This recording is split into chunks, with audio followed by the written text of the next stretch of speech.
Welcome. This is cozy. I know. Seriously. So cozy. You're lucky I'm little. Welcome to Lisbon. Bon dia. This is going to be a panel about ICOs, initial coin offerings, which a phrase we probably didn't even hear about less than a year ago, most of us.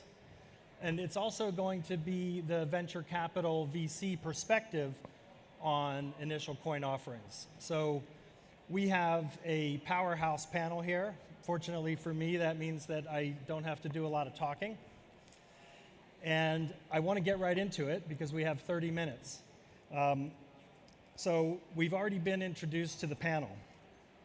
ICOs go back even before Ethereum to the first formal ICO would have been Mastercoin, done off of the Bitcoin blockchain. Since then, we've had a slew of ICOs. We've had investments in the billions of dollars that have surpassed traditional venture capital investments in the space year to date, and it's been an amazing stretch. ICOs have been referred to as having your exit before you even begin. They've been referred to as pure unlicensed capitalism. And what I want to hear from the panel today is I'm going to get right into the first question so you can think about who's going to answer it. I don't have any order.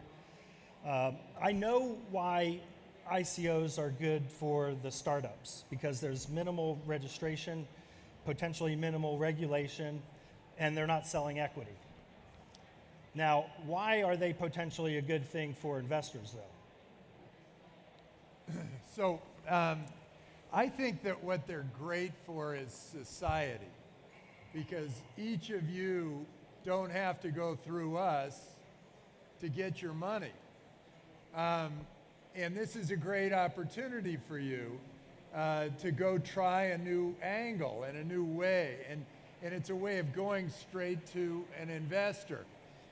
What I would make sure that you do, though, is warn the investor that they're buying a coin that may or may not have any value, is not tied to the success of your business, but is tied to how far out it will spread, how big a network effect you will create.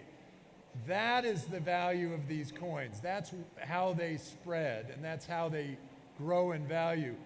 And they also have to have a purpose. So if you're going to do an ICO, I highly recommend that you're thinking in terms of something that will transform society, that's a movement, that spreads the good word, that there's a reason to have this coin, and it's not just like a baseball card collection. And I think you've got to also understand and think about whether you're going to include, whether it's just going to be high net worth individuals, or you're going to include the individual investor. That can come as a two-edged sword. They're easier to raise money from, but they are quick to sue if you have a problem. So just make sure that you've thought through all of these things before you have any kind of an ICO. So Tim, is that what they mean by protocol token? Is that it's something that is useful in the commerce that the company is undertaking? When they say a protocol token, it's got to have. They've labeled them in a couple of different ways. They're the what do they call it? The purpose token, the protocol token, and then the security token. I think you first figure out what kind of a token you're going to have, but make sure there's a use for it at the end. Is someone actually going to spend it on something? Do you have a cycle created of how people are going to buy it and how people are going to sell it? And does that all make sense? So all those things have to really come together for you. This is a major opportunity for all of us in society. We used to just have the for-profit, the nonprofit, and they were two different ways. The for-profit was owned by the shareholders, the nonprofit owned by society. Now we have a new thing, and it opens up the creativity of all of those minds out there, and it can do great things for our society. So go, pursue it, make it great, and disintermediate us. Okay, so Jeff or Jock? I'll counter a little bit. I mean, I do believe it's 1994 all over again, that the transitional phase we're going to see, we have not yet experienced in our lifetime in terms of the potential access to capital. But in terms of types of tokens, utility tokens, security tokens, I'm actually doing a venture fund which issues security tokens, and we're tokenizing limited partnership units to enable liquidity events for people who are LPs who want to get out, which is a different type of way of doing things. The ability for us to go beyond the hype, because there's a lot of noise that's happening out there. I believe 2 years from now, the majority of initial coin offerings or token generating events that you read about will be security tokens, whereby municipalities, whereby Fortune 500 companies, instead of doing another debt offering or a city worrying about taking on more debt, they will actually do something like there was the New York City subway token. There actually are token economies that are natural in governments, in municipalities, as well as in businesses. And that while we cannot apply the token economy to everybody, there are natural fits. And so if you are two guys in a garage who want to be fraudsters, the government will eventually catch up with you, eventually. If you're doing things with merit, where you are creating a token, and there's a purpose for that token, and it cannot be used, there's not an existing token that also can serve that same purpose, there's value there. As an investor, I look for pre-ICO opportunities. So I encourage people to do an equity round to get the money they need in order to have an MVP. So when they go to market and they do their ICO, they actually have a functioning product with a proof of concept that shows the need if they're going the utility token route, or for that matter, the security token route. But Jeff, most of the tokens that are being issued now are not security tokens. So how do we get from where we are now to your world of security tokens? Well, if you want to violate SEC rules very quickly, because if you have certain celebrities going out and endorsing products without disclosing any type of relationships to the products they're representing, and it turns out they had a relationship, that's a violation of SEC rules. I'm someone who actually believes in dialogue with government, no matter no matter where you are in the world, and that if the biggest risk at hand is if you have a utility token and the way it was issued was not kosher, you end up with a security token. Okay, those are jurisdictional issues, and we're definitely going to get to those. Jalek?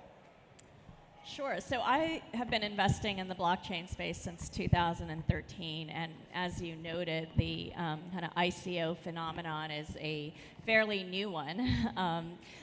While Ether and Mastercoin had ICOs, and we've had a sprinkling of them, it's really in the last 6 to 8 months that we've seen hundreds of tokens being offered. So it does remind me very much of when I was investing in Silicon Valley in the late 90s around the internet boom, and then the mobile app boom in the 2000s, where people are viewing this as a way to raise capital in a quick way, up until very recently a highly unregulated way. Investors, I mean, we live in a world where it's hard to get alpha returns, and so this is an opportunity for global capital to kind of access an investment class that was unregulated and emerging. And I'm a big believer in what the token economy is going to achieve in the next 10, 20 years. However, I'd say like 95% of what I'm seeing kind of issued or contemplated just doesn't make sense from a business model perspective. I have several portfolio companies in the fund that have done ICOs, and actually very successful ICOs that make sense from a business model perspective. So Civic is an example of one. They did an equity Series Seed round in 2015. The founder, Vinny Lingam, he had sold Gift to First Data. And he saw a world where we could use blockchain technology to offer decentralized identities. So, every time we open a bank account or apply for a loan, we have to give our social security number out. And, as we've seen in the US with the Equifax hack, all of that information is very vulnerable. So he wanted to decentralize the storage of our personal data and then allow users to get notified every time that social security number is being used or our home address is being used. And so we would get alerts around that. So that's a real utility. And I think that's one that makes sense. And he also put a cap on his ICO. It was $33 million. He was vastly oversubscribed, but he's run companies before, and he wanted to be kind of very deliberate and disciplined about the use of funds and what it meant for the token holders. Well, why do you think that ICOs are here to stay and it's not just a temporary flash in the pan? Well, I think, to date, we have not been able to allow kind of all participants in an economy to, I'm calling them participants, but participants of people who give data, give information, who contribute to the economy. Not everyone has been able to get value back. And I just think about Facebook and the amount of personal information we're constantly giving up. And I'm no longer on Facebook. I got off after a bad hack about 9 months ago. I'm off as well. I've never been happier. but they're monetizing to the tune of billions of dollars of advertising revenue, abusing our information, and what are we getting in return? We're getting really badly retargeted ads. We're getting the Russians trying to influence our elections, and that's been there's a trust mechanism that is broken with the way kind of business is done right now. And I do believe that a token economy can address that, where the people who are participating, contributing, developers, citizens, can actually kind of receive value back, and it's in a currency that they personally care about. Okay. All right. I want to shift it to regulation a little bit. We all hear in the news every once in a while some country, China recently bans ICOs. The US comes out with warnings and guidance. Jeff mentioned the SEC. I mean, ultimately, I've always said that China banning ICOs is bad for Chinese citizens. It's not necessarily bad for the rest of the world. And I would say the same for the US, that US regulatory crackdown on ICOs would only be detrimental to U.S. citizens, except for the people who are outside the U.S. raising from. It's not so much just for regulation. We need best practices for how an ICO is constructed. We need best practices for token construction. We need best practices for the accounting of ICOs.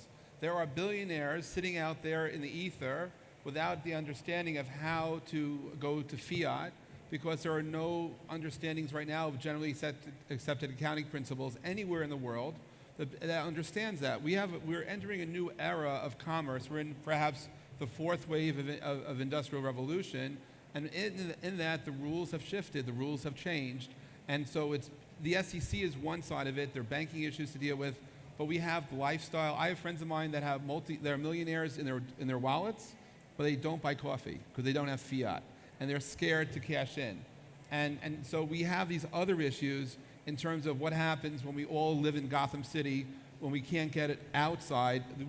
There's so much opportunity today for entrepreneurs to provide on-ramps and off-ramps from both sides of that, but we have to understand how crypto is handled. We also, I think, need to get rid of the negative connotation associated with crypto. For some reason, people think crypto, they go to dark web.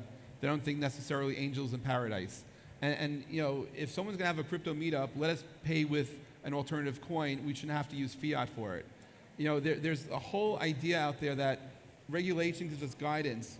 Regulations will stop consumers from having their savings taken away, hopefully. But you didn't hear my question yet. I think I look at it an entirely different way. I think that all the countries of the world don't really get it yet. The governments of the world don't really get it yet, but they are in competition for you. They have a new opportunity here with all of a sudden there's a whole new technology that's going to transform real estate, transform insurance, everything finance. It's going to transform government. And they are looking and saying, either they're threatened by it, in China's case, where they go, we've got to put a wall around China and we got to protect ourselves from this dangerous new thing, or the countries like Japan who go, hey, we need entrepreneurs. Let's make Bitcoin legal here. Let's in fact make it a nationally recognized currency.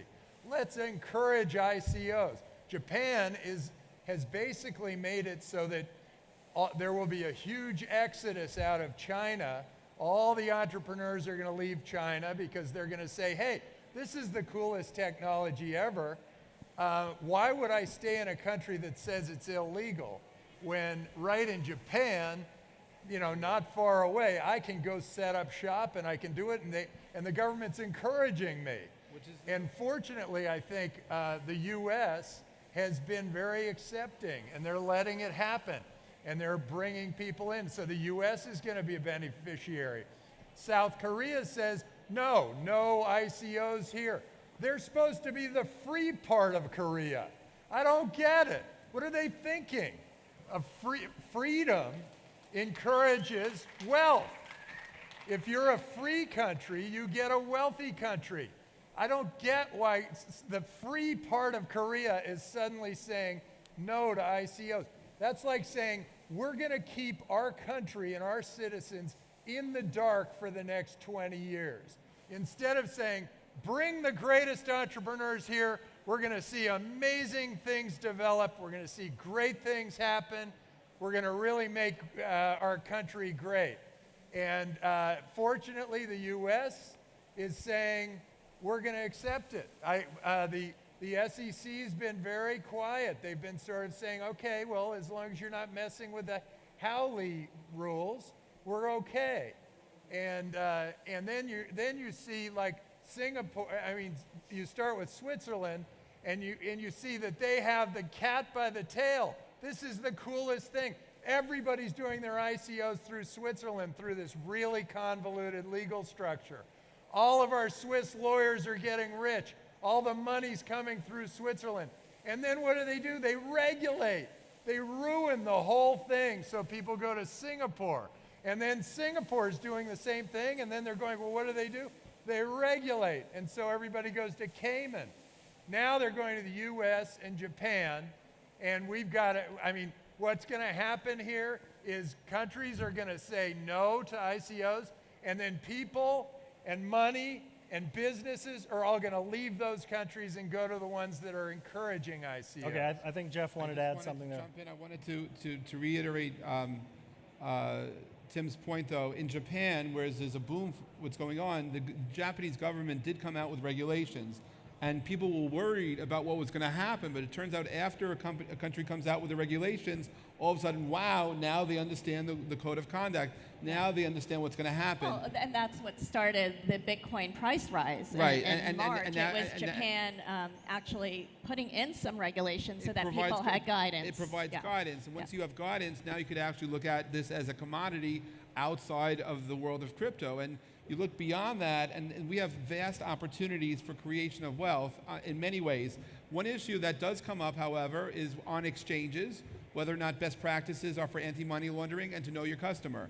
A lot of people come in, come out, and they're anonymous. One of the issues that will be raised in the next 2 years, I believe, around the world with regulators is to prevent money laundering, because we do not necessarily facilitate, I'm certainly not in favor of using crypto for money laundering or for, let's call it, bad things. So as a society, as a world, we need to figure out how to encourage amazing achievements at the same time to put in some controls so that we don't accidentally do things. Friends of mine have consulted, though, with the Bank of England. I was my utter amazement to realize that during the Brexit time, because of what's happening in the UK, the Bank of England is very close to doing a digital currency. And their idea is that if you don't register your currency with them, you will have 0.5% of your net wealth disappear. Because they can do that. Yeah, so I, for the last 2 to 3 years, I've been very engaged with regulators all over the world around blockchain technology and Bitcoin and now ICOs.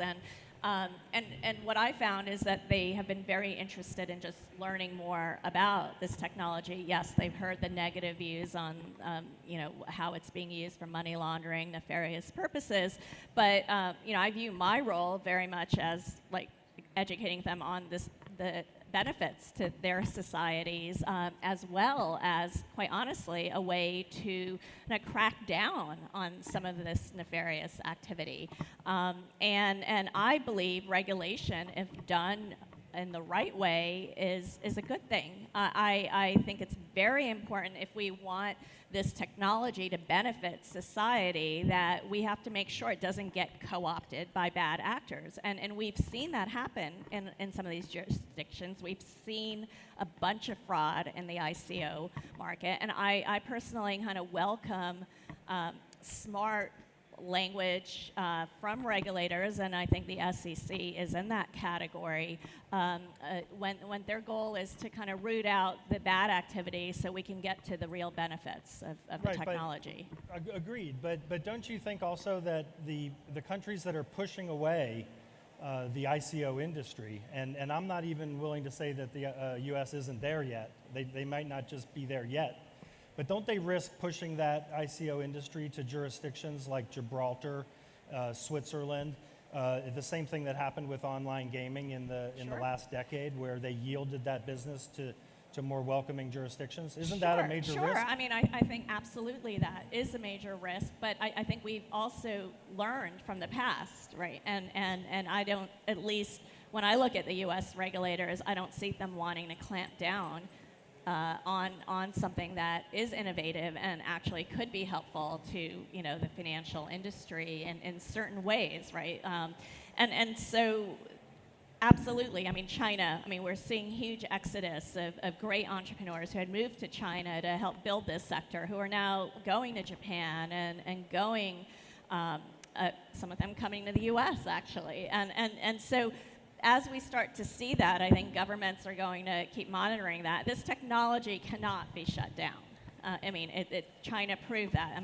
The Bitcoin price went down very slightly and then jumped back up after China banned cryptos. I think governments regulate or over-regulate at their own peril. Exactly. I think it's like short-term fixing. It's like put a